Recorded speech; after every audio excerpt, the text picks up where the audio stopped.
গল্পটি আমি জেনেছি আমার বড় ভাইয়ের বন্ধুর কাছ থেকে। তার বন্ধু জাহানের আম্মু প্রায় অসুস্থ থাকায় গত জানুয়ারি মাসে জাহান ও তার পরিবার জাহানের আম্মুকে নিয়ে ইন্ডিয়ার উদ্দেশ্যে যান চিকিৎসা করানোর উদ্দেশ্যে। চিকিৎসা করতে যাওয়ার কিছুদিন পরে জাহান তার মামাতো ভাইয়ের সাথে কলকাতার কোনো এক জায়গায় ঘুরতে যাবে বলে মনস্থির করে। একদিন কলকাতা শহরে এক রাতে জাহান তার মামাতো ভাইয়ের সাথে একটি মসজিদ থেকে নামাজ পড়ে ফিরছিল। বাসায় ফেরার আগে চায়ের দোকানে বসে জাহান ও জাহানের মামাতো ভাই হুজুরের সাথে তার মায়ের অসুস্থতার ব্যাপার নিয়ে কথা বলছিল। এমন সময় মোটামুটি বয়স্ক এক ব্যক্তি জাহানকে দেখে বললেন, বেটা, তোমার মায়ের কোনো সমস্যা নেই, মানে শয়তানি কিছু নেই, সুস্থ হয়ে যাবেন উনি, চিন্তা করিস না। একটু অবাক হলো ওখানের সবাই এবং সে ব্যক্তিকে তার পরিচয় জিজ্ঞেস করলো। লোকটা কথায় কথায় নিজের জীবনের দুর্বিষহ এক কাহিনী জাহানের সাথে শেয়ার করে। জাহান আমাকে জানায় যে কলকাতায় আমাদের ভার্সিটির অনেক বন্ধু নাকি রয়েছেন। যাই হোক, এরপর জাহান আমাকে বলে যে সেই ব্যক্তির সাথে তার পরিচয়ের পরদিন সন্ধ্যায় মসজিদে যাওয়ার পর সেই ব্যক্তির সাথে একজন মধ্যবয়স্ক ভদ্রলোককে দেখতে পেল তারা। জাহান ও তার মামাতো ভাই ও সেই দুজন ব্যক্তিকে মসজিদের কোনায় বসে কথা বলার সময় দেখল। সেই ব্যক্তি জাহানকে তার জীবনের একটি ঘটনা শোনানোর পর জাহান আমাকে আপনাদের সাথে শেয়ার করার কথা জানায় এবং এও জানায় যে আমি আপনাদের সাথে পুরো ঘটনাটি যেন শেয়ার করে থাকি।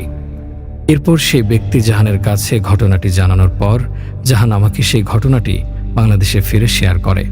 সেই বয়স্ক ব্যক্তির ঘটনা আমি ওনার ভাষাতে আপনাদের সামনে উপস্থাপন করছি। যদি অনিচ্ছাকৃত কোনো ভুল ত্রুটি হয়, আপনাদের নিকট ক্ষমা প্রার্থনা করছি। আসসালামু আলাইকুম জাহান, আজ আমি তোমাকে যে ঘটনাটি পাঠাচ্ছি তা আমি অন্য কারো মাধ্যমে পাঠাচ্ছি, কারণ আজকের দিনে আমার কাছে নিজস্ব বাড়ি, মোবাইল, গাড়ি কিছুই নেই। যদি থাকতো তবে আমি নিজেই তোমাদের কাছে এসে ঘটনাটি জানাতাম। কিন্তু এমন এক সময় ছিল আমি কোটিপতি ছিলাম, আমার অনেক অনেক টাকা ছিল, যখন অনেকে লাখপতিও ছিল না। কিন্তু একজন কোটিপতি মানুষ কেন এমন ফকির বনে গেল, কেন এখন এমন দুর্বিষহ জীবনযাপন করছে, সেটা তুমি আমার ঘটনা শুনলেই বুঝতে পারবে। আমার নাম বশির আহমেদ।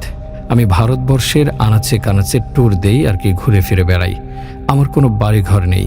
ছোট বয়স থেকে আমার ওপর আল্লাহ তাআলার অনেক রহমত ছিল। আল্লাহ আমাকে একটি ধনী এবং খানদানি পরিবারের সন্তান হিসেবে এই পৃথিবীতে পাঠিয়েছিলেন। শুধু ধনী নয়, আল্লাহ আমাকে অনেক সুদর্শন বানিয়েছিলেন। অনেক ভালো বাবা মা, ভাই বোন, ভালো চেহারা, ভালো ভাগ্য, টাকা, সম্মান, আল্লাহ যেন এই সব কিছু আমাকে দিয়ে পরিপূর্ণ করে রেখেছিলেন।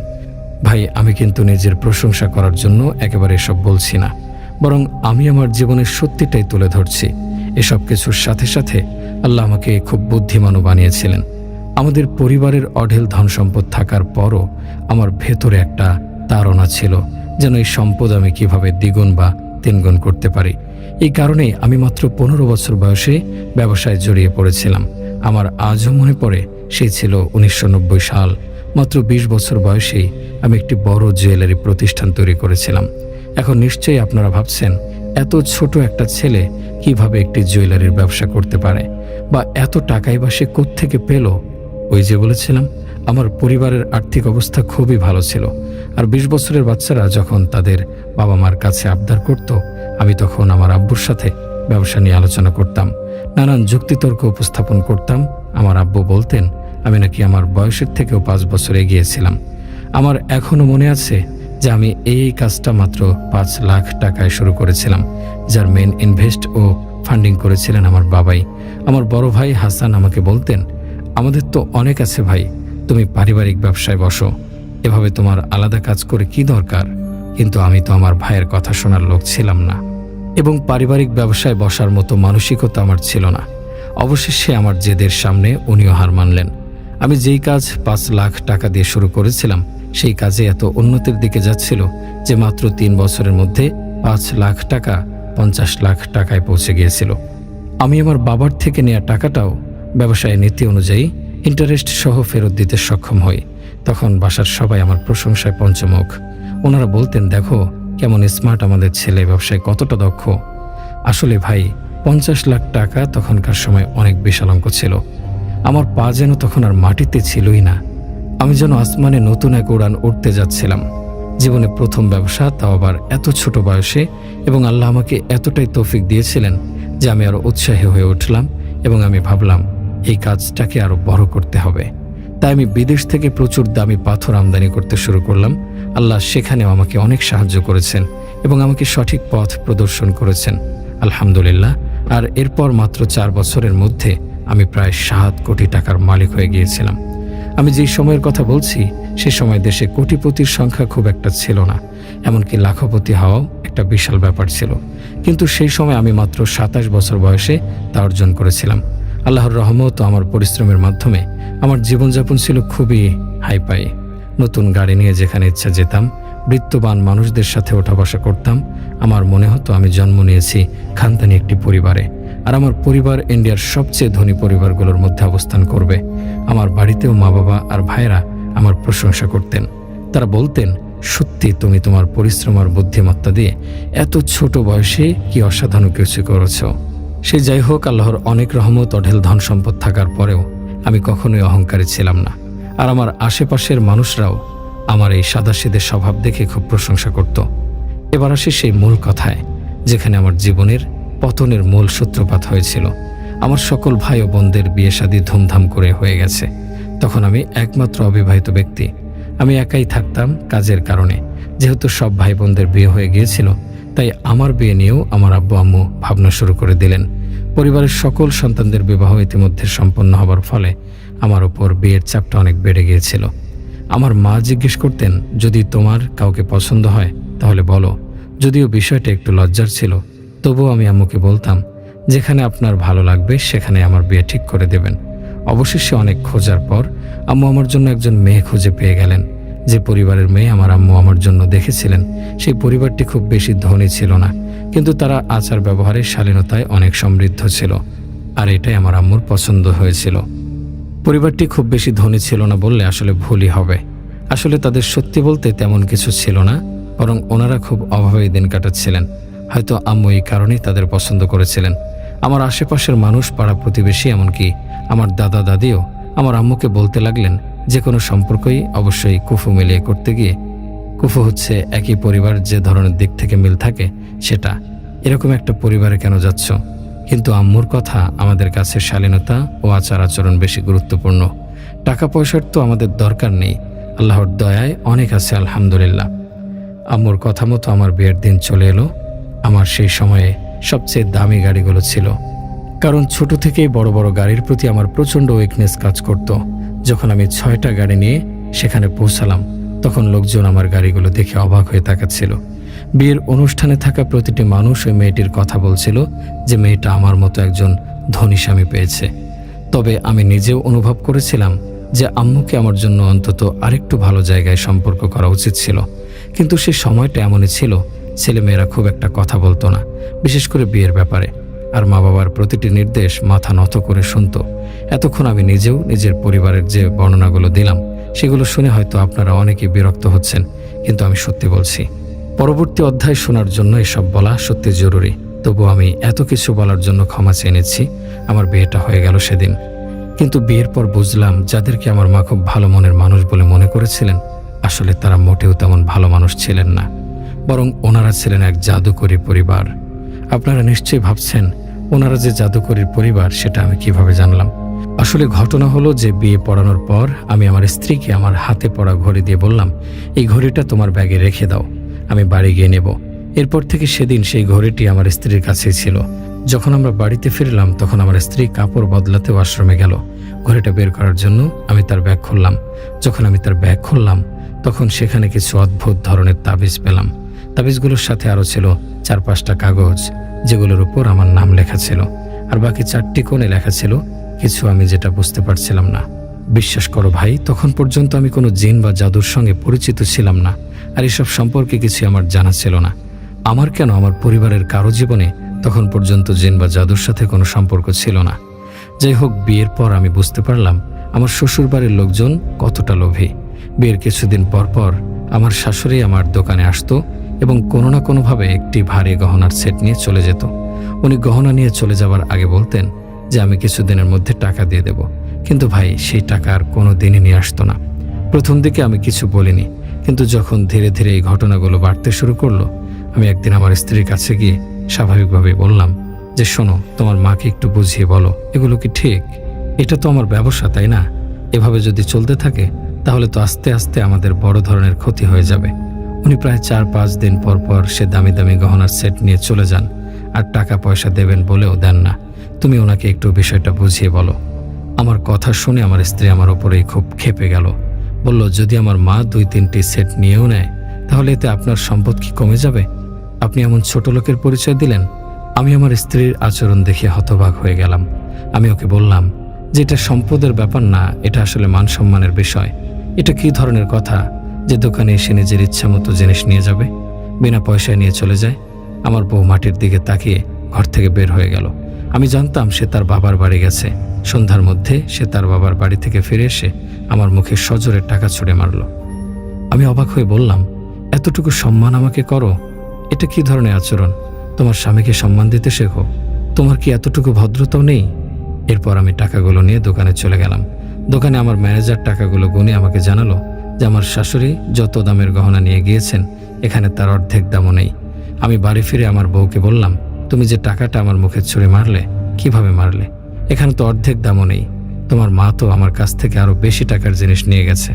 সে আমার দিকে তাকিয়ে বিরক্তি নিয়ে বলল, আধা টাকা তো পেয়েছো, বাকিটাও নাকি সময় মতো পেয়ে যাব। আমার নাকি এত উত্তেজিত হওয়ার কিছু নেই। এই বলে ঘর থেকে বেরিয়ে যাওয়ার আগে সে বলল, আমরা তো ভিখিরি নই যে তোমার টাকায় আমাদের চলতে হবে। আমার বউয়ের এরকম কথায় আমি খুব বিরক্ত হচ্ছিলাম, কারণ একে তো এভাবে জিনিস নিয়ে যাচ্ছে, টাকা দিচ্ছে না, তার উপর আবার বড় বড় কথা বলছে। যদি ওনারা সরাসরি আমার কাছে টাকা চাইতো বা গহনা চাইতো আমি অবশ্যই দিতে রাজি হতাম, কিন্তু যেভাবে আমার সাথে প্রতারণা হচ্ছে তাতে আমি খুবই সমস্যায় পড়ে গেছি। কিছুদিন পরের কথা, আমার স্ত্রী তার বাবার বাড়ি থেকে ফিরে এলো। তার হাতে লাড্ডুর একটা বক্স ছিল। লাড্ডুর বক্স আমার দিকে এগিয়ে দিয়ে সে বলল, আম্মু তোমার জন্য পাঠিয়েছে। আমার ছোট বোনের বিয়ে ঠিক হয়ে গেছে। আমি তাকে বললাম, মাশাআল্লাহ, তোমাদেরকে অনেক অনেক অভিনন্দন, শুভেচ্ছা। এরপর তার আম্মুকেও আমার পক্ষ থেকে শুভেচ্ছা দিতে বললাম এবং জানিয়ে দিলাম যে আমি যদি পাই তাহলে তাদের বাড়িতে যাব এবং আমার শাশুড়িকে নিজে অভিনন্দন জানিয়ে আসব। আমি ছোট থেকে মিষ্টি খুব পছন্দ করতাম। আমি আমার স্ত্রীর আনা সেই বক্স খুললাম এবং লাড্ডু খেতে শুরু করলাম। লাড্ডু খাওয়ার পর আমার মনে হলো যেন আমার মাথা ঘুরতে শুরু করেছে। আমার মনে হলো আমি অজ্ঞান হয়ে যাচ্ছি। কিন্তু অজ্ঞান হওয়ার আগে যে দৃশ্যটা দেখলাম সেটি হলো আমি পড়ে যাচ্ছি আর আমার স্ত্রী আমার দিকে তাকিয়ে হাসছে। যখন আমার চোখ জোড়া খুলল আমি তখন হাসপাতালে। আমার কাছে আমার পরিবারের লোকজনও ছিল, আমার বউ ছিল, আমার শাশুড়িও দাঁড়িয়েছিলেন। আমি উঠে সবার প্রথমে আমার বউকে জিজ্ঞেস করলাম, তুমি লাড্ডুতে কি মিশিয়েছিলে? একদম হঠাৎ করে আমার বউ আর শাশুড়ি অস্থির হয়ে গেল। আমার শাশুড়ি বললেন, বাবা, আমরা তো কিছু মিশাইনি। আমি ওনার থেকে মুখ ফিরিয়ে নিয়ে আমার বড় ভাই হাসানকে বললাম, ওই লাড্ডু খাওয়ার পর আমার শরীর খারাপ হয়ে গেছে। আমার পরিবার অবাক হয়ে আমাকে জিজ্ঞেস করলো, কোন লাড্ডু? আমি বললাম, আমার বউ তার বোনের বিয়ের খবর জানানোর জন্য যে লাড্ডু নিয়ে এসেছিল সেই লাড্ডু। আমার কথা শুনে আমার বউ আর শাশুড়িকে অনেক বেশি চিন্তিত লাগছিল। আমার শাশুড়ি বলছিলেন, কি বলছো বাবা? আমরা তো খুশিতে লাড্ডু পাঠিয়েছিলাম, তো এতে কি কিছু মেশাতে হবে? তোমরা ডাক্তারের কাছে জিজ্ঞেস করো, তাহলে আমরা লাড্ডুতে কিছু মিশিয়েছি কিনা ওরাই বলবেন। আমার ভাই ডাক্তারের কাছে গেলেন। যখন তারা ডাক্তারের কাছে এ ব্যাপারে জিজ্ঞেস করলেন যে আমাকে বিষ বা অন্য কিছু দেওয়া হয়েছে কিনা, ডাক্তার উত্তরে বললেন, না, এমন কিছু নয়, শুধু তার ব্লাড প্রেশারটা লো হয়ে গিয়েছিল, এই কারণে অজ্ঞান হয়ে গিয়েছেন। এখন ডাক্তারও এই ব্যাপারে নিশ্চিত করেছিলেন যে কোনো বিষ জাতীয় কিছু দেওয়া হয়নি। ডাক্তার তো নিজের জায়গা থেকে সঠিক কথাই বলেছিলেন, কারণ বিষ নয়, বরং আমার উপরে জাদু করা হয়েছিল, যা মেডিকেল রিপোর্টে ধরা পড়া অসম্ভব। এরপর দিন আমার শরীর খুবই ভারী হয়ে যেতে লাগলো। আমি দোকানেও প্রতিদিন যেতে পারতাম না। আমার দোকানের ম্যানেজার প্রতিদিন এসে বলতো, ভাইজান, আপনার শাশুড়ি এসেছিলেন, 2টো সেট নিয়ে গেছেন। ম্যানেজারের কথাগুলো আমি শুনতাম, কিন্তু আমি জানি না কেন কিছুই বলতে পারতাম না। একেবারে চুপ হয়ে যেতাম, না স্ত্রীকে কিছু জিজ্ঞেস করতাম, না ম্যানেজারকে কিছু বলতাম। শুধু এতটুকুই বলতাম, নিয়ে গেছে, যাক, পরে আসলে আবার দিয়ে দিও। আমার মনে আছে ওই ম্যানেজার আমার দিকে অদ্ভুত চোখে তাকিয়ে দেখতো আর মনে মনে বলতো, তোর মাথা ঠিক আছে তো ভাই? টাকা মনে হয় তোর গাছে ধরে। আমি প্রায়ই আমার শ্বশুর বাড়ি যেতাম, কিন্তু শ্বশুর বাড়িতে আমি কেন যেতাম সেটা আমি জানি না। মনে হচ্ছিল আমি যেন একটা রোবট হয়ে গেছি, শুধু ঘরে পড়ে থাকি আর ছাদের দিকে তাকিয়ে থাকি, আর সময় পেলেই শ্বশুর বাড়ি চলে যাই। সারাদিন সেখানে থাকতে আমার ভালো লাগতো। আমার চেহারা আর জীবনযাত্রা দেখে আমার ভাইয়েরও চিন্তিত হয়ে পড়েছিলেন। মা আমাকে বুঝিয়ে সুঝিয়ে বলতেন, বাবা, তোমার কি হয়েছে? নিজেকে সামলাও, দেখো তো ফাটা কাপড় পরে ঘুরছো। আমি শুধু শুনতাম, কিন্তু আমি তাদের প্রশ্নের কোনো উত্তর দিতে পারছিলাম না। এভাবে জীবন চলে যাচ্ছিল। আর আমার বিয়েরও 2 বছর হয়ে গেছে। আল্লাহর রহমতে আমার টুইন বাচ্চা জন্ম নিয়েছে। আমি তাদের জন্য পাগল ছিলাম। নিজের যে কোনো কিছুর থেকে তাদের 2 বোনকে আমি সব থেকে বেশি ভালোবাসি। কিন্তু আমার স্ত্রী সন্তান প্রাপ্তিতে একদমই খুশি না। তার আচরণ দেখে মনে হতো সে বাচ্চা চায়নি কখনো। কখনো বাচ্চা হওয়ার পর সে প্রায় 2 মাস করে নিজের বাপের বাড়িতে চলে যেতে শুরু করলো এবং বাচ্চাদের নিয়ে সেখানে থেকে যায়। সে জানতো আমি আমার বাচ্চাদের কতটা ভালোবাসি, তাদের ছাড়া আমি একদিনও থাকতে পারবো না। কিন্তু সে জেনেও আমাকে বিরক্ত করার জন্য মায়ের বাড়িতে বসে থাকতো। যদিও আমার শাশুড়ির আমার দোকান থেকে গহনা কিনে নিয়ে যাওয়ার ব্যাপারটা এখনও চলছিল। একদিন আমি খবর পেলাম আমার দোকানে এক কারিগর দোকান থেকে 1 লাখ টাকার গহনা নিয়ে পালিয়ে গেছে। এই কারিগরটি সেই ছিল যে প্রতিদিন আমার ম্যানেজারকে হিসাব দিত। আমার দোকানের স্টাফদের আমি এমনভাবেই বলে রেখেছিলাম যে আমি না থাকলে পুরো দোকানটা তাদের হাতেই থাকতো। এটা আমার ব্যবসার জন্য খুবই খারাপ একটা সিদ্ধান্ত ছিল। আমার দোকানে না যাওয়ার কারণে কাজ স্লো হয়ে গেল। তার উপর ছেলেগুলো সুযোগ পেল, নিজেদের ইচ্ছে মতো চলতে লাগলো। মাঝে মাঝে তো দোকান দুপুর পর্যন্ত বন্ধই থাকতো। এখন আবার ওই কর্মচারী চুরি করে পালিয়ে গেছে। চুরির পর আমার পরিবার আমাকে বুঝিয়ে বলল, রিয়াদ, তুই দোকানে যা, একটু সময় দে। তোর বিয়ে হয়ে গেছে, কিন্তু তুই কেন এমন হয়ে গেছিস? বুঝতে পারছি না। তাদের কথায় আমি দোকানে যাওয়া আবার শুরু করলাম, কিন্তু 1-2 ঘন্টার বেশি বসে থাকতে পারতাম না। এত বেশি জটিলতা হচ্ছিল, নানা চিন্তা আসতে লাগলো মনে। কখনো মন খারাপের চিন্তা, কখনো কারিগর ধোঁকা দিয়ে, কখনো এদের নিয়ে আর কখনো ওদের নিয়ে। আমার মনে হতো আমি দোকান থেকে উঠে পালিয়ে যাই। যখন শ্বশুরবাড়ি যেতাম তখন বাচ্চাদের সাথে দেখা করতে গেলে সেখানে স্ত্রীর আচরণ খুব খারাপ থাকতো। আমি ডিপ্রেশনের শিকার হতে শুরু করলাম। মনে হচ্ছিল আমার মধ্যে অনেক খারাপ দিক আছে। এই কারণে মানুষ আমাকে আর পছন্দ করতো না। আর ডিপ্রেশন দেখে আমার ভাই আমার বন্ধুদের সাহায্য নিলেন। এমন খারাপ পরিস্থিতিতেও আমার স্বাভাবিক হবার একটু ছিল, কারণ এখনও আমার পুরনো কিছু ভালো বন্ধু বান্ধব ছিল। একদিন এক কাছের বন্ধু আমাকে জোর করে বাড়ি থেকে টেনে নিয়ে গেল। সে আমাকে প্রথমে একটা পার্কে নিয়ে গেল। সেখানে আগে থেকেই আমার আরও কিছু পুরনো বন্ধু উপস্থিত ছিলেন। আমরা সবাই একে অপরের পাশে বসলাম। আমি তাদের সাথে বিয়ের পরে প্রথমবারের মতো দেখা করতে গিয়েছি। তারা আমাকে জিজ্ঞেস করলো, তুই কোথায় চলে গিয়েছিলি রে ভাই? কিরে, তোর কি ভাবিকে বেশি পছন্দ হয়েছে যে বন্ধুদেরও ছেড়ে দিলি? আমি তাদের কোনো কথার উত্তর দিতে পারছিলাম না। যখন তারা আমার চুপচাপ থাকা আর আমার চেহারার এমন অবস্থা দেখলো, তখন তারা আমার জন্য অনেকটা চিন্তায় পড়ে গেল এবং জিজ্ঞেস করতে লাগলো, তোর কি হয়েছে? তোর এই মলিন মুখ, পুরনো কাপড়, তোকে তো চেনাই যাচ্ছে না। আমি বিষয়টি এড়ানোর জন্য বললাম, দোস্ত, বিয়ের পর দায়িত্ব বেড়ে যায়, তারপর মানুষ নিজেকে সময় দিতে পারে কোথায়? এরপর আমি দেখলাম একদম হ্যান্ডসাম একটা ছেলে যে কোট প্যান্ট পরে এসেছে আমার সঙ্গে এসে বসে গেল। সে সবার সাথে হ্যান্ডশেক করছে আর সবাই তার সঙ্গে এমনভাবে কথা বলছে যেন তারা তাকে ভালো করে চেনে। তাকে দেখে আমার পুরনো দিনের কথা মনে পড়ে গেল। একসময় আমিও এমন সুন্দর পোশাকে বাইরে বের হতাম। তারপর আমার বন্ধু সেই ছেলের সঙ্গে আমার পরিচয় করিয়ে দিল। আমার বন্ধু আমাকে দেখিয়ে বলল, এ হলো রিয়াদ, যাকে নিয়ে প্রায় কথা হয়। তারপর সেই ব্যক্তির দিকে তাকিয়ে বলল, এটা মারুফ সাহেব, আগর আগর সুগার মিলের মালিক। ইনি এখন আমাদের গ্রুপেরই সদস্য আর আমাদের খুব ভালো বন্ধু। আমি ওনার দিকে তাকিয়ে সালাম দিলাম। উনিও বসে বসে হাসতে হাসতে আমাকে সালাম দিলেন। আমিও হাসি দিয়ে উত্তর দিলাম। আমরা পরের 2 ঘন্টা সেখানে বসে গল্পগুজব করতে থাকলাম। কিন্তু এই 2 ঘন্টায় আমি বারবার অনুভব করছিলাম যে মারুফ সাহেব আমার দিকে অপলক দৃষ্টিতে তাকিয়ে আছেন। যেভাবে উনি আমাকে দেখছিলেন তাতে আমি বেশ অসুস্থ হয়ে পড়ে যাচ্ছিলাম। যখন আমার বন্ধুরা আড্ডা শেষ করে উঠে যেতে লাগলো, মারুফ সাহেব আমাকে বললেন, রিয়াদ সাহেব, আমি আপনার সাথে একটু কথা বলতে চাই। আপনি কি একটু সময় দিতে পারবেন আমার সাথে? আমার বন্ধুরা বলল, ভাই তুই তাহলে ওনার সাথে বস, আমরা যাই। আমার সকল বন্ধুরা ইতিমধ্যে চলে গিয়েছিল। তখন শুধু আমি বসেছিলাম আর আমার সঙ্গে মারুফ সাহেব। হঠাৎ তিনি বললেন, রিয়াদ সাহেব, আপনি জানেন আমি কিছু কবিরাজি আমলও জানি। আল্লাহ আমাকে প্রচুর সম্পদ দিয়েছেন, কিন্তু এই জ্ঞান অর্জনের উদ্দেশ্য ছিল শুধুই আমার শখ। আমি হাসতে হাসতে মাথা নেড়ে বললাম, আচ্ছা, যেমনটা সাধারণ মানুষ করে। আমার মনে হলো যদি তিনি সত্যিই কবিরাজি আমল জানেন, তাও আমি তার কাছে কি চাইতাম? কারণ যেমনটা আগেও বলেছি, তখন পর্যন্ত আমি জাদুটোনা সম্পর্কে কিছুই জানতাম না। এরপর ওনার সবকিছু শোনার পর আমি বললাম, শুনুন ভাই, খুব ভালো লাগলো, কিন্তু এখন আমাকে অনুমতি দিন, বাড়ি যেতে হবে। তখন তিনি বললেন, না, আমি আপনাকে দরকারি কাজে থাকতে বলেছি এবং যে কথাগুলো আমি আপনার সম্পর্কে বলছি সেটা আমি আজ পর্যন্ত কাউকে বলিনি। কিন্তু আপনাকে বলার একটা উদ্দেশ্য আছে, কারণ আমি দেখতে পাচ্ছি যে আপনার জীবন খুবই দ্রুত নষ্ট হয়ে যাচ্ছে। আমি মারুফ সাহেবকে বললাম, একটু পরিষ্কার করে বলেন আপনি কি বলতে চাচ্ছেন। আমি আপনার কথাগুলো বুঝতে পারছি না। তারপর তিনি আমাকে বললেন, আপনার কি সেই লাড্ডুর কথা মনে আছে যেটা খাওয়ার পর আপনার মাথা ঘুরেছিল, তারপর আপনি হাসপাতালে অবধি গিয়েছিলেন? আমি তাকে বললাম, আপনি এই সম্পর্কে কিভাবে জানেন?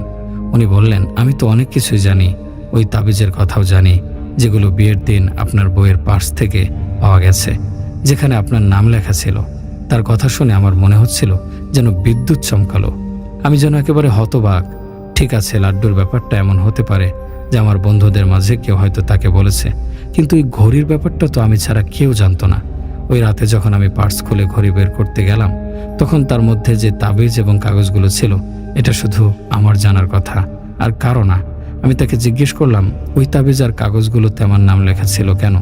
উনি বললেন, এগুলো সাধারণ কাগজ না, বরং এগুলো কালো জাদুর তাবিজ ছিল। আমি জিজ্ঞেস করলাম, আমার উপর কালো জাদু কি করবে এবং এই কালো জাদু আসলে কি? উনি বললেন, এটা এক ধরনের জাদু বিজ্ঞান, যেখানে কোনো জিনিসের শক্তি দিয়ে অন্যের উপর নিয়ন্ত্রণ করা হয়, তাকে ধ্বংস করা হয়, তার স্বাস্থ্যের ক্ষতি করা হয়। ওনার কথা শুনে আমি অবাক হয়ে গেলাম। তারপর আবার জিজ্ঞেস করলাম, আমার উপর কালো জাদু কে করবে? উনি বললেন, আপনার শুনতে কষ্ট হবে, কিন্তু আপনার বউ এখানে জড়িত আছে। আমি বললাম, মারুফ সাহেব, আপনি কেমন কথা বলছেন? একজন বউ তার স্বামীর জীবন কেন নষ্ট করতে চাইবে? তিনি বললেন, তাদের উদ্দেশ্য একটাই, আপনাকে মেরে আপনার সম্পত্তি দখল করা, আপনার সম্পত্তি দখল করে আপনাকে রাস্তার ফকির বানিয়ে দেয়া। আর এই কাজটা তারা বিয়ের দিন থেকেই করছে। আমি বললাম, ঠিক আছে, আমি মানলাম যদি সে জাদু করেও থাকে, তাহলে তার চিকিৎসা কি? মারুফ সাহেব হাসলেন এবং বললেন, চিকিৎসা তো আছে, কিন্তু আমি জানি আপনি সেটা করবেন না। আমি বললাম, আমি চেষ্টা করব, বলুন কি করতে হবে। তখন তিনি বললেন, এখনই যান আর আপনার স্ত্রীকে তালাক দিয়ে আসুন। আপনার উপর যে জাদু করা হয়েছে তার একমাত্র সমাধান এটাই। এরপর কি করতে হবে সেটা আমি বলে দেব। তালাকের কথা শুনে আমার মাথায় বাজ পড়ল। আমি বললাম, আমি তাকে তালাক দিতে পারবো না ভাই, আমি কোনোভাবেই তালাক দিতে পারবো না। আর যদি তালাক দেই, তাহলে সে আমার বাচ্চাদের সাথে দেখা করতে দেবে না। মারুফ সাহেব বললেন, আমি তো আগেই বলেছিলাম আপনি করবেন না, আর যেটা আমি আপনাকে জানাতে চেয়েছিলাম সেটা জানিয়ে দিলাম। এখন আপনি যান, আপনার যা ভালো মনে হয় তাই করুন। আল্লাহ আপনাকে নিরাপদে রাখুন, আমিন। এই বলে মারুফ সাহেব সেখান থেকে চলে গেলেন। আমি অনেকক্ষণ ধরে চেয়ারে বসে তার কথাগুলো নিয়ে ভাবছিলাম, কিন্তু পরে মারুফ সাহেবের কথাগুলো মাথা থেকে ঝেড়ে ফেললাম। মনে হলো সে হয়তো আমাকে ভুল বুঝিয়ে রেখেছে, কারণ আমি আমার বউকে চরম পর্যায়ে বিলিভ করতাম। এটা তখনের কথা যখন আমার স্ত্রী তার বাপের বাড়িতে থাকতে গেছে, প্রায় 4 মাস হয়ে গেছে। কিন্তু আমাকে তখন সে তার বাপের বাড়িতে গিয়ে আর বাচ্চাদের সাথে দেখা করতে দিত না। আমার ভিতরে এমন একটা অবস্থা তৈরি হয়েছিল যে আমি না আমার স্ত্রীকে বলছিলাম, তুমি এতদিন বাপের বাড়িতে কেন থাকো, তার মাকে কিছু বলছিলাম যে আপনি এখনও কেন আমার দোকান থেকে ফ্রি সেট নিয়ে যাচ্ছেন। আমি খোলামেলা অনুমতি দিয়ে দিয়েছিলাম যে আমার শাশুড়ি যখন আসবে যা কিছু চাইবে দিয়ে দিতে। আপনারা ভাবতে পারেন যে প্রথমে ঝগড়া আমার স্ত্রীর সাথে এই কারণে হয়েছিল যে তার মা কেন ফ্রি সেট আমার দোকান থেকে নিয়ে যায়।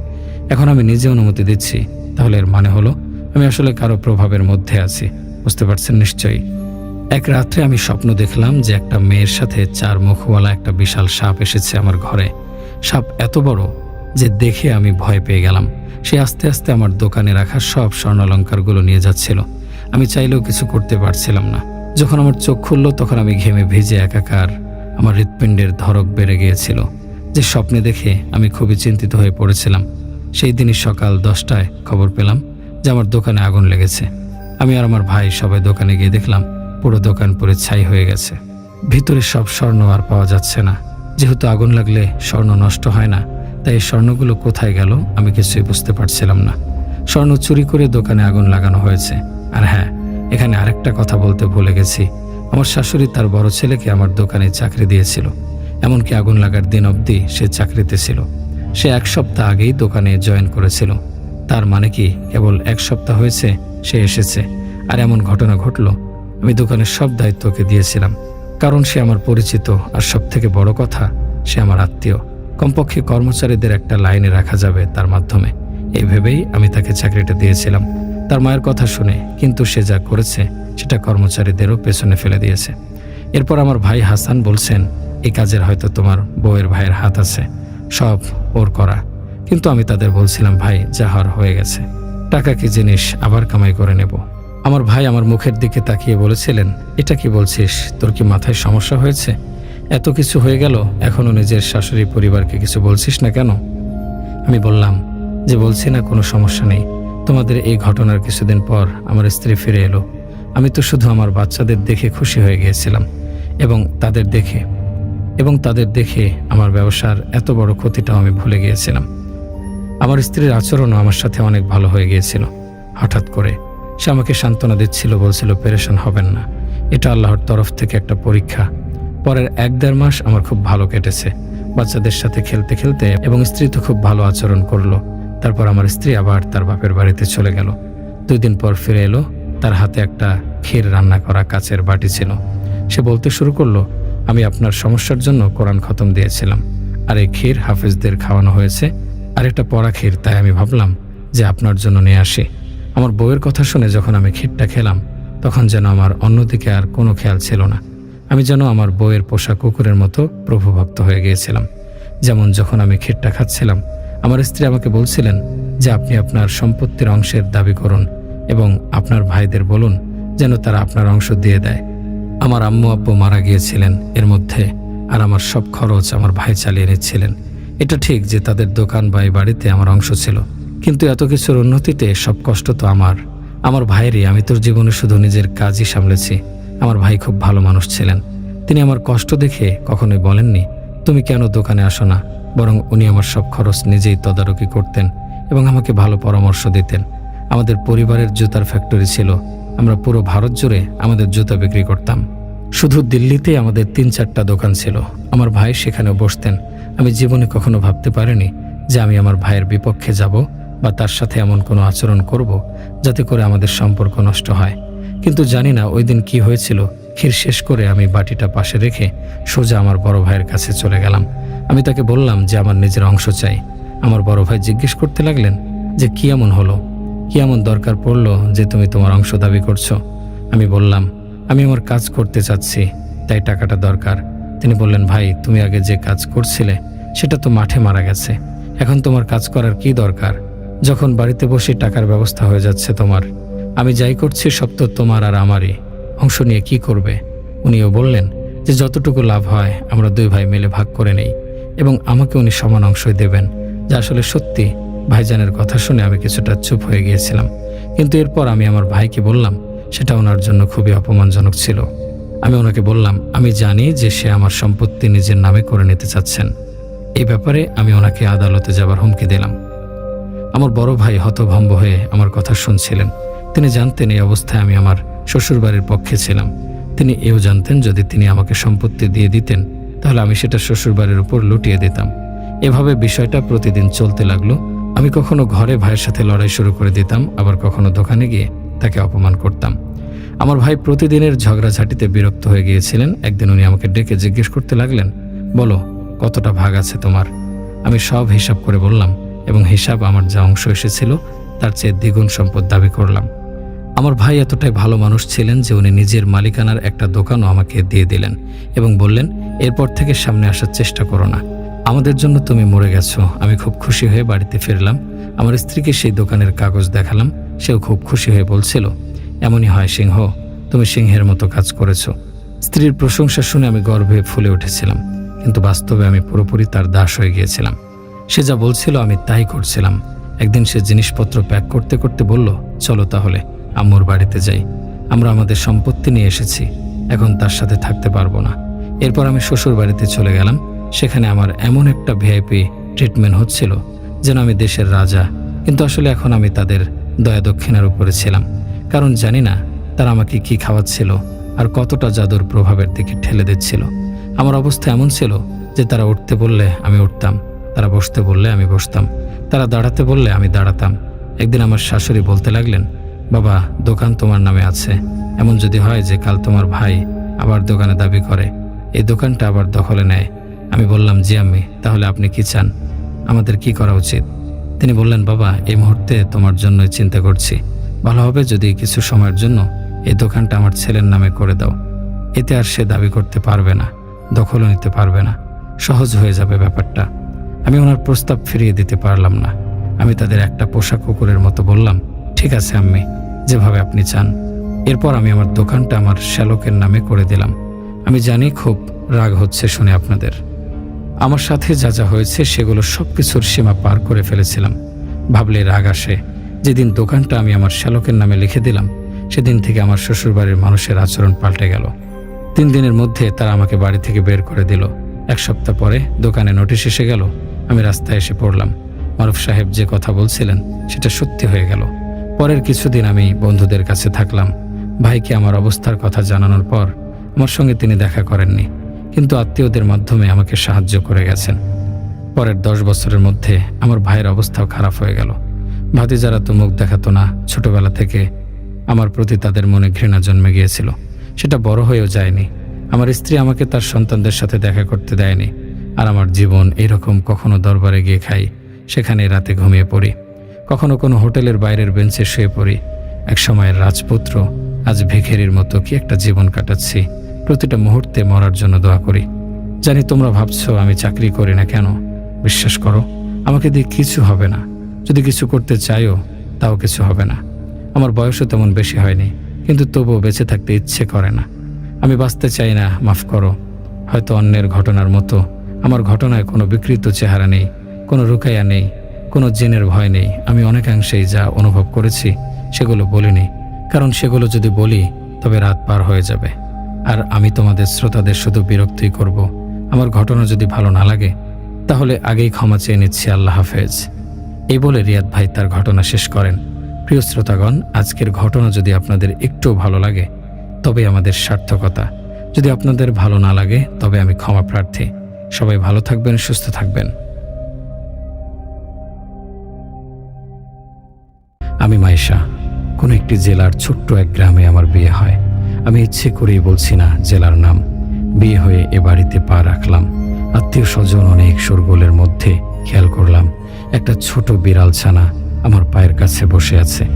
ছোট থেকেই বিড়ালের প্রতি আমার খুব মায়া। ছোট বাচ্চার মতন আদর করি আমি বিড়াল। আমার ইচ্ছে করছিল ওকে উঠিয়ে কোলে নিতে, কিন্তু আমি নতুন বউ হয়ে মাত্র শ্বশুর বাড়িতে পা রাখলাম, তাই চেয়েও পারিনি। লোকজনের প্রশ্নের জবাব দিতে দিতে ছানাটা কোথায় হারিয়ে গেল আমি তা খেয়াল করিনি। আর কয়েকদিন তাকে দেখিও নি। আমি এক প্রকার ভুলে গিয়েছিলাম। বেশ 7-8 দিন পরে আবার আসে বিড়াল ছানাটা। কালো সাদা বর্ণের, খুব সুন্দর দেখতে। আমি সবার সাথে রাতে খেতে বসেছি। বিড়ালটা এক লাফ দিয়ে আমার কোলের ওপর উঠল। আমার জায়ের 4 বছরের ছেলেটা ভয়ে চিৎকার করে উঠল তা দেখে। তারপর ওরা টানা হেঁচড়া করে বিড়ালটিকে নিয়ে যায় এবং বাইরে ফেলে দেয়, যেটা দেখে আমার চোখের প্রায় পানি চলে এসেছে। খাওয়া দাওয়া শেষ করে এঁটো বাসন নিয়ে আমি আর যা পুকুর ঘাটে ধুতে গেলাম। রাত 9টা হবে তখন। আমি আলো জেলে দাঁড়িয়ে আছি, যা ধুচ্ছে। কোথা দিয়ে আবারও এলো বিড়ালটা। এবার আমি স্নেহের সাথে কোলে তুলে নিলাম। ও যেন আমার বুকের সাথে মিশে গেছে। তা দেখে আমার যা বলল, কোথা দিয়ে যে আসলো কে জানে। এরা প্রচুর পরিমাণ ঘর নোংরা করে। বোন এটাকে ফেলে দাও তো, না হলে শাশুড়ি আবার চিল্লাচিল্লি করবে। দেখলাম জায়ের কথাগুলো শেষ হতে না হতেই বিড়ালটি ধাও করে আমার জায়ের হাত আছড়ে ধরল। বিড়ালের চোখগুলো লাল সবুজ হয়ে উঠছে। হাত থেকে থালাগুলো ঝনঝন শব্দে পড়ে গেল জায়ের হাত থেকে। ক্রমশ বড় রূপ ধারণ করতে লাগলো বিড়ালটি। যা জোরে চিৎকার করে শাশুড়িকে ডেকে উঠল। সাথে সাথে সবাই ছুটে এলো। এর মধ্যে বিড়ালটি উধাও হয়ে গেল। আমাদের কথা কেউ বিশ্বাস করলো না, কিন্তু জায়ের হাতে আছড়ের দাগ ছিল। এরপর আমার যা, এর 8 দিন মতো জ্বর ছিল। সে কখনো বিড়াল নিয়ে আর কিছু বলার সাহস দেখায়নি। একদিন আমার হঠাৎ ভোর 4টায় ঘুম ভেঙে গেল। ভাবলাম ভাসুর আর বরের তো 7টার মধ্যে ভাত লাগে, উঠে ভাত বসাই। চুলোর কাছে গিয়ে দেখি সে বিড়াল ছানাটা। কি বিড়ালটা আজ ঠিক আছে? তাহলে আমরা কি ভুল দেখেছিলাম? এসব ভাবতে গায়ে কাটা দিয়ে উঠল। বিড়ালটা আমার শাড়ি ধরে টানছে। আমি আবার কোলে নিলাম ওকে, আদর করলাম। ওর একটা নামও ঠিক করলাম, পুষি। তারপর আমি রান্না করতে গিয়ে দেখি অটোমেটিক রান্না হয়ে যাচ্ছে। বিড়ালটি চুপচাপ বসে আছে। 4:30 বাজতেই রান্না হলো। আমি অবাক হয়ে তাকিয়ে দেখছিলাম। সবে উঠে বলা বলি করছিল, তুমি কি সারা রাত ধরে না ঘুমিয়ে এগুলো করেছো? বললাম না, আমি 4টার দিকে উঠেছি। শাশুড়ি হাসতে হাসতে বলল, আলু ভাজা, বেগুন ভাজা, রুই মাছ, মাংস, মুগ ডাল, পাতাকপি, এগুলো এত তাড়াতাড়ি তাহলে কি করে করলো? মনে হয় জ্যোৎস্না রাতে তুমি উঠে সকাল মনে করেছো। হা হা হা, ভালোই হবে আজ খাওয়াটা।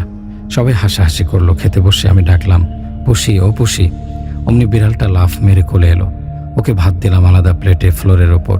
ও খেলো। সবাই খুব রাগ করতে লাগলো বিড়ালটিকে দেখে। আমি হাসছিলাম। এরপর থেকে যখন আমি কোনো কাজ করতাম তখনই খুব তাড়াতাড়ি সব হয়ে যেত। আমি এটা নিয়ে তলিয়ে কখনো ভাবিনি। এক রাতে ওয়াশরুম যাব বলে বাইরে বের হলাম। পুকুর ঘাটে চোখ পড়তে আমি শিহরিত হয়ে গেলাম। কিছু একটা ঘাটের কাছে বসে পুকুর থেকে মাছ তুলছে আর খাচ্ছে। আমি তীক্ষ্ণ দৃষ্টি দিয়ে দেখতে লাগলাম। বিরাট লম্বা কোনো মানুষ, চোখ দিয়ে মনে হয় রক্ত পড়ছে। তার মাথা সে নিজে খুলে দুহাত দিয়ে বল খেলছে, আবার একটা মাছ খাচ্ছে। আমিও সব দেখে ওখানে জ্ঞান হারালাম। সকালে যখন উঠলাম দেখি খাটে শুয়ে আছি। আমি যা দেখলাম তা বলার সাহসও আর দেখালাম না। বলতে গিয়েও তোতলানো শব্দ হয়ে যাচ্ছিল। আমি 2 দিন জ্বরে ভুগলাম। এরপর থেকে বিড়ালটি আর সবসময় দেখতে পেতাম না। এভাবে 1 দিন 2 দিন করতে করতে 2 বছর হয়ে গেছে বিয়ের বয়স। আমি 8 মাসের প্রেগন্যান্ট এখন। হঠাৎ একদিন রাতে বমি আসার জন্য বাইরে ছুটে যাই। দেখি সেই বিড়াল বাচ্চাটা, কিন্তু একই 2 বছরে তার কোনো পরিবর্তন নেই। তার তো এতদিন বড় হয়ে যাওয়ার কথা। আমার দিকে তাকিয়ে আছে বিড়ালটি। আবারও লাফ দিয়ে কোলে উঠল। সে কি যেন মায়া দেখলাম বিড়ালটার চোখ মুখে। বুকের মধ্যে জড়িয়ে আদর করলাম। বললাম, ইস, কতদিন পর দেখলাম তোকে পুষি, কই ছিলি তুই? তোকে কত খুঁজেছি আমি, এভাবে বলে চুমু খাচ্ছিলাম। বিড়ালটা কিছু সময় আমার দিকে মায়ামাখা ভাব নিয়ে তাকিয়ে রইল। আমি খেয়াল করলাম ওর পিঠে বাদামি রঙের একটা দাগ। আগে অবশ্য খেয়াল করিনি আমি। ভাবলাম হয়তো কেউ মারছে। বিড়ালটা এবার অস্বাভাবিকভাবে আমার মুখে বুকে চুমু দিতে লাগলো। তারপর সে পুকুর ঘাটে গিয়ে আবার বড় রূপ আকৃতি ধারণ করলো। আমি আমার পেটের সন্তানের কথা চিন্তা করে মনকে বুঝিয়ে ঘরে আসলাম। এসে খাটের উপর অজ্ঞান হয়ে গেলাম। ভোরে ঘুমের মধ্যে স্বপ্ন দেখলাম, তোমার ভালোবাসার জন্য আমি মুক্তি পেয়েছি। আমি বিড়াল রূপে অভিশপ্ত ছিলাম। তুমি আমাকে দেখে ভয় পাওনি, মায়ের মতো আদর দিয়েছ, তাই আমার পাপের বোঝা শেষ হলো। বিড়াল রূপে আমি তো তোমাকে মা হিসেবে মেনেছি। আমি পাশের গ্রামে ইমামদের বাড়ি লোহার খাঁচায় আটকেছিলাম। তারপর ইমামের বিয়ে হয়ে গেলে ওরা আমাকে খাঁচা থেকে বের করে দেয়। আমি ছুটে তোমার কাছে আসি, কারণ অভিশপ্ত বিড়াল রূপে আমি যদি আমার শক্তি ব্যবহার করতাম তাহলে আরো 1 বছর বিড়াল রূপে থাকতে হতো। এগুলো স্বপ্ন দেখে আমার ঘুম ভেঙে যায়। আমার প্রসব ব্যথা শুরু হয়। আমাকে নিয়ে হসপিটালে যায়। আমার ফুটফুটে একটা কন্যা সন্তান হয়। কিন্তু আমি ওকে কোলে নিয়ে দেখতে পাই ওর পিঠে বিড়ালটার মতো দাগ। তারপর মনে পড়ে স্বপ্নের কথা। তাহলে কি বিড়ালটা অভিশপ্ত জীবন শেষ করে আমার কোলে মেয়ে রূপে এলো? এসব ভাবছিলাম। তারপর আমি ওকে বুকে জড়িয়ে নেই। আমার বাচ্চাটাও বিড়ালটার মতো আমার বুকে মুখে চুমু দিতে থাকে। একদিনের বাচ্চা এমন আচরণে আমি শিহরিত হয়ে যাই।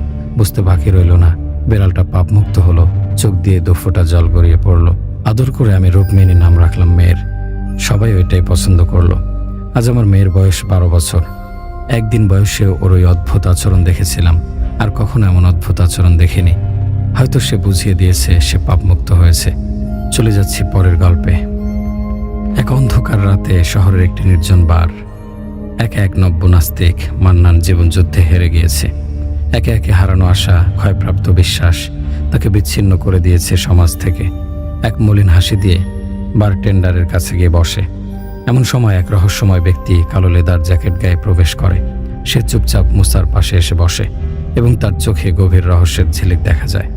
আগন্তুক মুচকি হেসে, আমি আপনার অপেক্ষায় ছিলাম স্যার। মুসা অবাক হয়ে, আপনি কে? আপনাকে কি আমি চিনি? আগন্তুক ধীর কণ্ঠে, সে কথা পরে হবে, আগে বলুন কি খাবেন? Vodka, whisky, tequila. মুসা উত্তেজিত হয়ে, আরে তামাশা বাদ দেন। আগন্তুক হাসি চাপতে চাপতেছি, আমি আপনাকে নিয়ে কোনো তামাশা করছি না স্যার। মুসা উৎসাহিত হয়ে, আচ্ছা তবে আপনার এমন অদ্ভুত আচরণের কারণটা কি, আর আপনি কে? আগন্তুক গম্ভীরভাবে, আমি আজাজিল, যাকে আপনারা আরো অনেক নামে চেনেন, লুসিফার, ইবলিশ, শয়তান। মুসা বিস্ময়ে, তাহলে আপনি আরব মিথোলজির অহংকার ইবলিশ? যতদূর জানি ইবলিশ মানুষের প্রতি এত শ্রদ্ধাশীল নয়, ভীষণ ঘৃণা করে মানুষকে। আপনি তো রীতিমতো তেলবাজি করছেন। আজাজিল, আপনি যা করছেন তা আমি কখনোই করতে পারিনি। আপনি এমন একটা কাজ করেছেন যা আমাকে সত্যি অবাক করেছে। মুসা, কি এমন উদ্ধার করেছি আমি? আজাজিল, আপনি আল্লাহকে অবিশ্বাস করেছেন স্যার। সেই কাজটি আমি নিজেও কখনো করতে পারিনি। মুসা, আপনি জানলেন কিভাবে? আমি তো কাউকে কিছু বলিনি স্যার। কোথাও কিছু বলার প্রয়োজন নেই, আমি সব কিছু জানি। আপনি যখন জন্ম নিয়েছেন, প্রথম মক্তবে গিয়েছেন, প্রথম নামাজ পড়েছেন, প্রথম রোজা রেখেছেন, এবং যখন বিশ্বাস থেকে সরে ঈমান হারিয়েছেন, আমি সারাটা সময় আপনার উপর নজর রেখেছি। আপনাকে নিজের দলে সামিল করেছি একটু একটু করে, এবং আমৃত্য প্রতিটি আদম সন্তানের প্রতি আমার যা ভূমিকা, আমি আপনার ক্ষেত্রেও তাই করে যাব। মুসা, তবে আপনি কি সত্যি ইবলিশ? প্রচণ্ড বিস্ময়ে যেন কয়েক হাজার ভোল্টের ইলেকট্রিক শক লাগলো শরীরে। আজাজিল, আমি কেবল একটি ভুল করেছি স্যার, স্রষ্টার একটা মাত্র আদেশ অমান্য করেছি, কিন্তু আমার স্রষ্টাকে কোনোদিন অবিশ্বাস করিনি। আপনি সেই বিশ্বাস ভেঙে দেখিয়েছেন যা কোনোদিন আমি ভাঙতে পারিনি। আমি আপনাকে শুধু পথভ্রষ্ট করতে চেয়েছিলাম, কিন্তু স্যার আপনি যে পারফরম্যান্স দেখালেন আমি তা কল্পনা করিনি। আপনার উদ্দেশ্য কি? আজাজেল, আমি আপনাকে দোজখের পথ দেখাতে এসেছি। আপনি বিশ্বাস করেন না, কিন্তু আমি নিশ্চিত একদিন আপনি বুঝবেন, খুব দেরিতে বুঝবেন, যখন আর ফেরার পথ থাকবে না স্যার। মুসা, আপনি মিথ্যা বলছেন, সব মিথ্যা। আজাজিল, নিশ্চিত থাকুন, একদিন আপনি বুঝবেন স্যার। আপনি বিশ্বাস করবেন না, কিন্তু আমার কৌশল সফল হবে। এটা বলে আজাজিল অদৃশ্য হয়ে যায় এবং মুসা এক মুহূর্তের মধ্যে বারটেন্ডারের ডাকে চমকে ওঠে। বারটেন্ডার, স্যার আপনি ঘুমিয়ে পড়েছিলেন, বার বন্ধ হয়ে গেছে, আপনি কি একা যেতে পারবেন? আমি উবার কল করে দিই? মুসা, না, আমি ঠিক আছি। একটু বেশি হয়ে গেছে, নেশার ঘরে কি সব উদ্ভট কল্পনা মাথায় ঘুরছিল। সে বার থেকে বেরিয়ে এসে নির্জন রাস্তায় হাঁটতে থাকে। সে কিছুতেই বুঝতে পারে না কল্পনা এত জীবন্ত হয় কি করে। আজাজেলের সমুদ্রপৃষ্ঠে ভাসমান হেডকোয়ার্টার। আজাজেল নিজের মনিটরে মুসার সমস্ত কার্যকলাপ লক্ষ্য করছে, খুব সন্তুষ্ট চিত্তে। কিন্তু তার কাজ থেমে নেই। এজেন্টরা সারা পৃথিবীতে তাদের দায়িত্ব পালন করে চলেছে। প্রতিনিয়ত রিপোর্ট জমা দিয়ে যায়। আজাজেল শুধু প্রয়োজনীয় নির্দেশনা দিয়ে দেয়। কালে ভদ্রে ইচ্ছা হলে গুটি কয়েক মানুষকে সে সশরীরে গিয়ে দেখা দেয়। মুসা তাদের মধ্যে একজন। ব্যালকনিতে বসে সিগারেটের শেষ টানটা দিয়ে ফিল্টারটা ফেলে দিতে দিতে মনে মনে ভাবল, বারে ট্রাঙ্ক হয়ে ঘুমের ঘরে যে স্বপ্ন দেখেছিলাম সেসব কেবল কল্পনা ছিল। আমি স্বাধীন, মুক্ত চিন্তার অধিকারী, নির্ভেজাল জীবনবাদী মানুষ। কেউ আমাকে নিয়ন্ত্রণ করতে পারবে না। কিন্তু সে জানে না ইতিমধ্যে তার প্রতিটি পদক্ষেপ আজাজিলের পরিকল্পিত ছকেই পরিচালিত হচ্ছে। এর পরের গল্প। রাহাত আলী তার ঘরের একটি রুমে বসে গভীর দৃঢ়তার সাথে কি যেন করছে। রাতের অন্ধকার ভেদ করে ঘরের প্রতিটি কোণ থেকে কারো নিঃশ্বাস ও বিড়বিড়ানির আওয়াজ মৃদু গুঞ্জনের মতো শোনা যাচ্ছে। হঠাৎ কারো পায়ের শব্দ শুনে রাহাত আলী চোখ খুলে তাকালো। তার সামনেই দাঁড়িয়ে আছে এক অপরিচিত মুখ, সুকুমার। রাহাত আলীর মনে মুহূর্তের জন্য একটি হালকা প্রশ্ন জাগল, কিন্তু পরক্ষণেই তা মিলিয়ে গেল অন্তরালে। রাব্বি আরও এক পা বাড়াতেই ঘরের চারপাশের সমস্ত আওয়াজ হঠাৎ থেমে যায়। রাহাত আলী ঘরটি চতুর্দিক দিয়ে বন্ধ করে রেখেছিল, কিন্তু তা ভেদ করা যেন রাব্বির কাছে কিছুই না। রাহাত আলী নিচে বসে আর রাব্বি তার সামনে দাঁড়িয়ে। দুজনেই একে অপরের চোখের গভীরে ডুবে আছে। চারপাশের অন্ধকারাচ্ছন্ন নিস্তব্ধতা আরও বিস্তৃত হয়ে পড়েছে। হঠাৎ সেই নিস্তব্ধতা ভেদ করে রাব্বি বলে উঠল, কেন কেন এমন করছো রাহাত? কোনো উত্তর দিল না রাহাত। রাব্বি আবারও বলল, সেই দুনিয়া থেকে চলে গেছে রাহাত। রাহাত তার সাথে চলে গেছে রাব্বি। কিছু মাস আগের কথা। গ্রামের প্রভাবশালী মিয়াবাড়ির ছোট ছেলে হোসেনের বিয়ে হয়েছিল পাশের গ্রামের ডাক্তার জাবিরের মেয়ের সঙ্গে। সারা মিয়াবাড়ি আদরের ছেলের বিয়ের আনন্দে মেতে উঠেছিল, কিন্তু আফসোস, সে আনন্দ বেশি দিন স্থায়ী হয়নি। হঠাৎ একদিন মিয়াবাড়ির কর্তা রব্বানী মিয়া এক অস্বাভাবিক মৃত্যুর স্বাদ গ্রহণ করে। সে ঘটনার পর পুরো মিয়াবাড়ি আতঙ্কে ডুবে যায়। কেউ কি তাকে হত্যা করেছিল, নাকি এটি কোনো জিন ভূতের কাণ্ড? কেউই নিশ্চিত হতে পারেনি। এরপর কেটে যায় বেশ কিছুদিন। ধীরে ধীরে সবাই স্বাভাবিক হতে থাকে, কিন্তু সেই স্বাভাবিকতার মাঝেও লুকিয়েছিল এক অদৃশ্য অস্বাভাবিকতা। হোসেন মিয়ার বউয়ের সঙ্গে ঘটতে থাকে কিছু অজানা অদ্ভুত ঘটনা। একদিন নতুন বউ পুকুর পাড়ে গিয়েছিল কাপড় কাচতে। সে আপন মনে কাজ করছিল, আশপাশে তেমন কেউ ছিল না। হঠাৎ পুকুর থেকে একটি গলন্ত বিকৃত হাত ঝট করে এসে চেপে ধরল তার হাত। কিছু বুঝে ওঠার আগেই সেই হাতটি তাকে পুকুরের গভীরে টেনে নিতে লাগলো। 2 দিন পেরিয়ে যায়, কিন্তু নতুন বউয়ের কোনো খোঁজই পাওয়া যায় না। মিয়াবাড়ির সকল প্রচেষ্টা ব্যর্থ হয়। অন্যদিকে ডাক্তার বাড়ির লোকজন ক্ষোভে ফেটে পড়ে। তারা মিয়াবাড়ির সবাইকে হুমকি দেয়, যদি আমাদের মেয়েকে না পাই তবে তোমাদের অস্তিত্বই মুছে দেব। একদিকে বউয়ের নিখোঁজ হওয়া, অন্যদিকে শ্বশুরবাড়ির হুমকি। 2 দিক থেকে চাপে পড়ে হোসেন। তার মাথায় যেন বাজ পড়তে থাকে।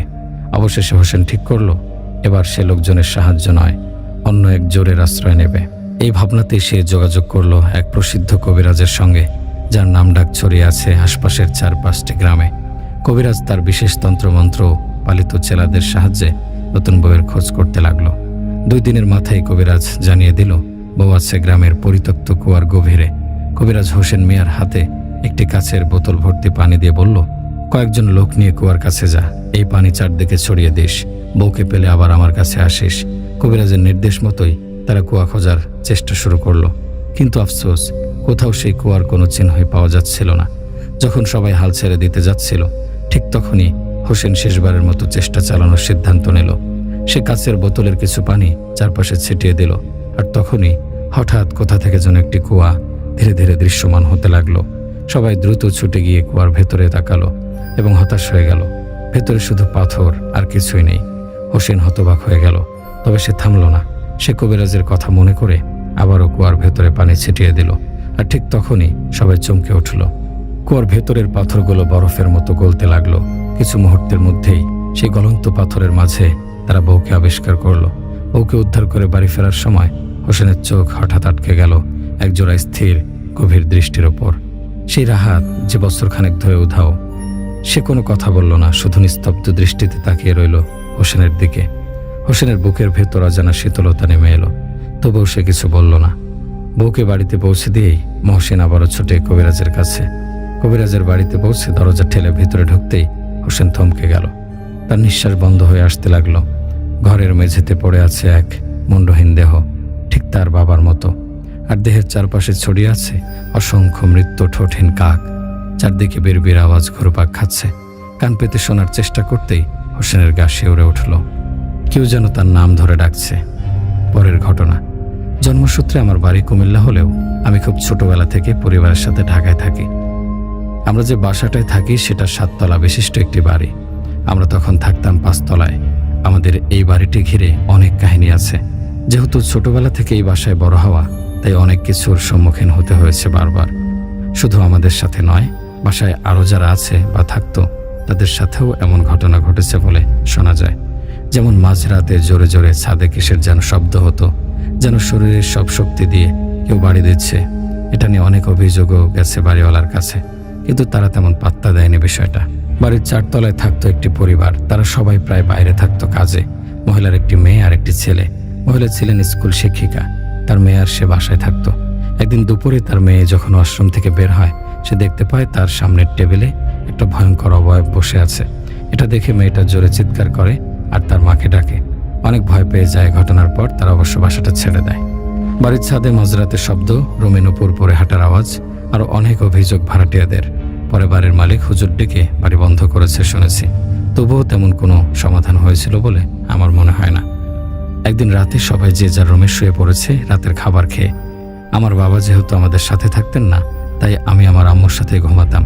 আমার বয়স তখন অনেক কম, 9 কি 10 হবে। পাশের রুমে আমার ভাইয়া থাকতেন। আমার আম্মু আর আমি যখন শুয়ে পড়েছি, উল্লেখ্য আমি ছিলাম খুব ভীতু। ভূতের ভয় ছিল আমার খুব। মাঝরাত তখন কয়টা বাজে ঠিক মনে নেই। আমি ঘুমে বিভোর। আমার আম্মু তখন কোনো কথা নেই, বার্তা নেই। ঘুম থেকে সোজা উঠে বসে পড়ে। আমার গেটের চাবিটা নিয়ে সোজা গেট খুলতে যাচ্ছে। মানে যখন তালাটা খুলবে, তখন আম্মু হঠাৎ করে বলে উঠল, আমি এখানে কেন? কে আনলো আমাকে এখানে? আবার চাবি হাতে আম্মু তখন ভয়ে দৌড়ে রুমে ঢুকে দরজা আটকায়। ভয়ে তার মুখে কথা নেই। আমাকে কে নিয়ে গেল রাত দেখে কাউকে আর ডাকেনি। আম্মু আর আমি যে ভীতু, আমাকেও কিছু বলেনি। পরে অবশ্য বলেছে আল্লাহর দয়ায় সেদিন আম্মু বেঁচে গেছে। যদি আম্মুকে বের করতে পারতো তাহলে অনেক বড় ক্ষতি হয়ে যেত। এমনি একদিন 4 তলায় ডাক্তার থাকতেন তার পরিবার নিয়ে। দুপুরে তার ওয়াইফ ছাদে গিয়েছিল কাপড় রোদে দিতে।